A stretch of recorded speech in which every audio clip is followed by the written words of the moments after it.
वो अनुशासन था, वो सुशासन था, वो खौफ था, वो शक्ति का ऐसा राजनेता था कि अच्छे अच्छे अधिकारियों की पैंट गीली हो जाया करती थी, क्योंकि उत्तराखंड की भूधरा पर ऐसा विश्वसनीय, ऐसा शक्ति बरतने वाला राजनेता गद्दी पर एक बार नहीं अपितु 2 बार बैठा और समूचे उत्तराखंड की जनता उस समय से खुशी के मारे झूम उठती थी कि हमारा सूबे का मुखिया एक ईमानदार है, सख्त है, निर्भीक है, निडर है, क्योंकि वो मेजर जनरल से रिटायर हुए थे और अब जाकर वो भारतीय जनता पार्टी की सर्वोच्च शिखर यानी उत्तराखंड के मुख्यमंत्री के तौर पर वो विराजमान थे। जी हाँ, हम आज बात कर रहे हैं दिवंगत हुए आज बीसी खंडूरी, जो कि आज पंचतत्व में विलीन हो गए।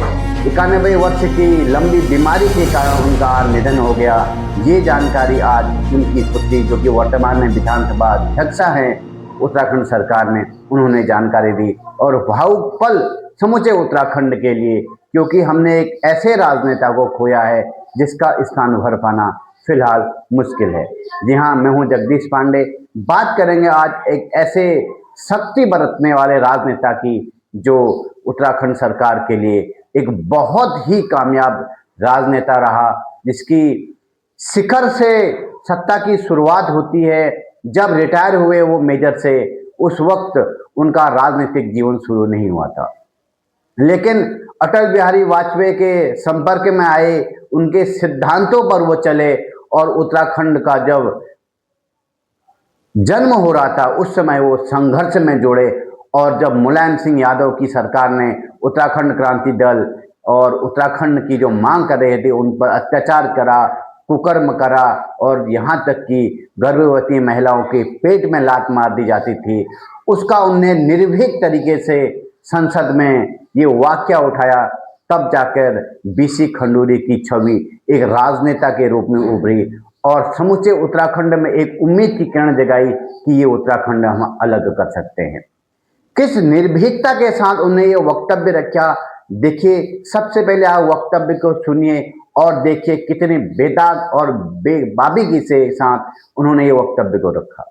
तारीख देहरादून के ऊपर फिर महिलाओं के ऊपर गोलियां चली हैं, गर्भवती महिलाओं के ऊपर। भुवन चंद खंडूरी, बीसी खंडूरी एक ऐसा राजनेता था जो सुशासन था, जो अदम्य साहस की जिसकी परिभाषा थी, जो जीरो टॉलरेंस जिसकी एक भूमिका थी, उस दायरे में काम रखने की उसकी जो शैली थी वो आज के नेताओं में बहुत प्रदेश बनाने के बारे में, क्योंकि भुवन चंद खंडूरी जब अटल बिहारी वाजपेयी से बहुत ज्यादा इंप्रेस हुए तो उन्होंने भारतीय जनता पार्टी का दामन थामा और उत्तराखंड को एक नई दिशा पर जाने के लिए उन्होंने अपना पुरजोर कोशिश की। लेकिन धीरे धीरे राजनीतिक जीवन बढ़ता गया, सांसद चुने गए और गढ़वाल से वो राजनीति की शुरुआत करने लगे।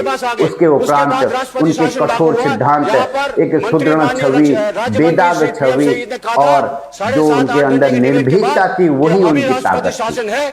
हम भुवन चंद खंडूरी जब 2 बार, पहली बार 2007 से 2009 तक उत्तराखंड के मुख्यमंत्री बने, उसके बाद निशंक ने जब इस्तीफा दिया था उनके स्थान पर भी वो मुख्यमंत्री रहे। उस समय उनका डंका इतना तीव्र था, उनकी ईमानदारी इतनी ज्यादा चर्चाओं में होती थी कि आज के राजनेता की होती ही नहीं। ये सुशासन के साथ साथ जो राजनीतिक छवि होती है उसको भी सुधारने की कोशिश कर रहे थे। खास तौर पर वो लोग जो टैक्सी चालक थे, जो उनके लिए वो एक विलेन बन के भी आए।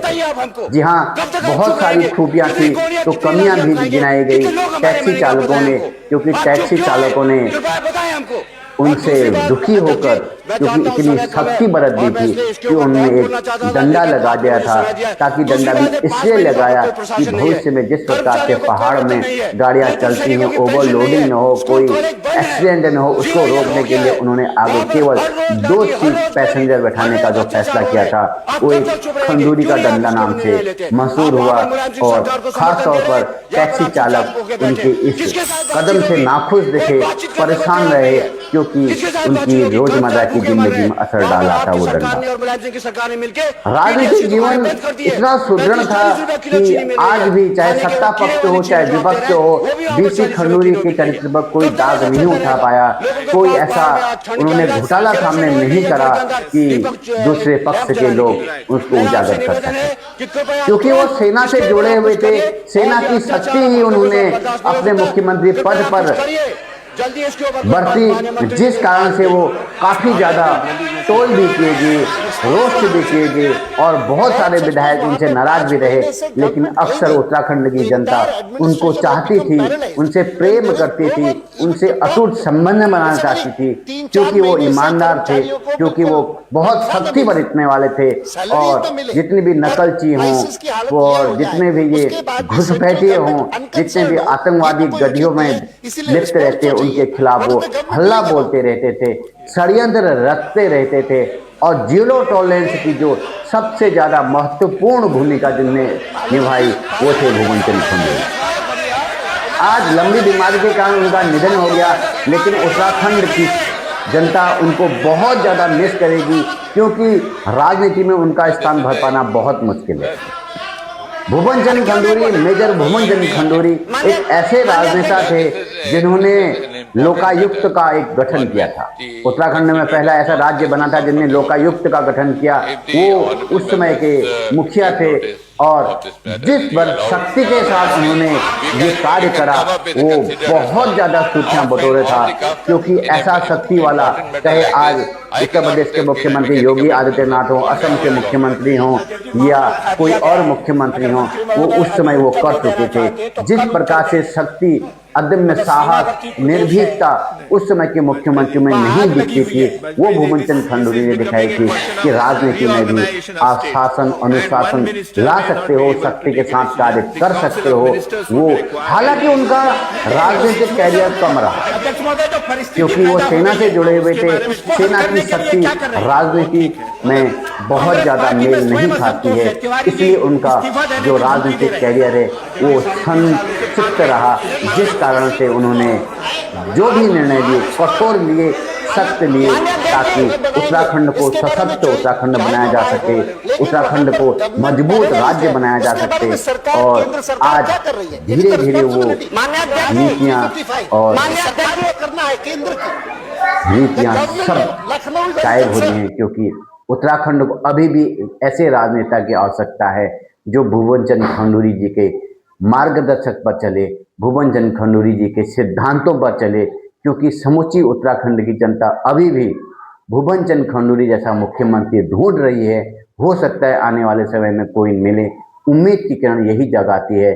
भुवन चंद्र खंडूरी का स्थान भर पाना फिलहाल मुश्किल है, क्योंकि वो एक राजनेता बहुत शक्ति के साथ